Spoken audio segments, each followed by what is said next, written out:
сәлеметсіздер ме достар? Бүгін мен сіздерге осындай ханшайымдарға арналған повязка жасауды көрсеткім келіп тұр. Повязканың жасалу жолы өте оңай. Өзіңізге ұнаған кез келген матадан жасай берсеңіз болады.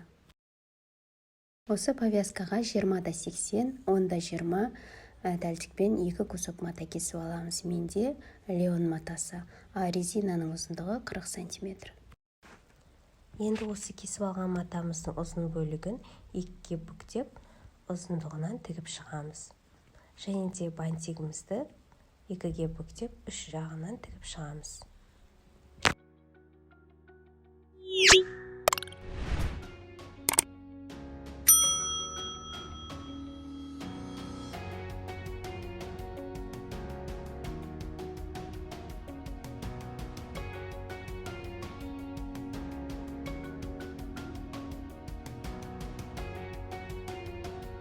Енді осы тігіп алған маталарымызды оң бетіне айналдырып шығамыз.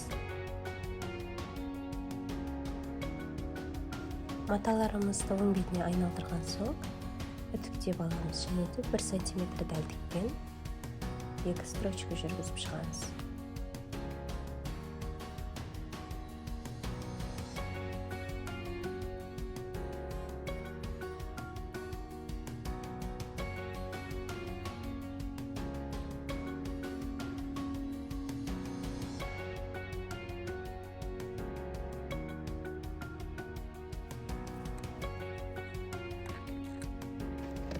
Содан соң резинамызды ортасына қадап, екі жағын бекітіп тігіп аламыз. Енді бантигімізді жасау үшін матамыздың кішкентай кусогының центрін тауып алып, ине жіппен шиырамыз. Және де әсемдік үшін моншақ немесе әдемі тастарды қадауымызға болады.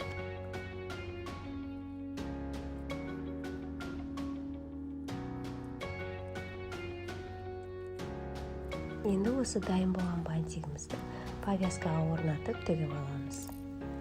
Мінекей достар, менің повязкам дайын болды. Видеом ұнаса лайк басып, комментарий қалдыруды ұмытпаңыздар.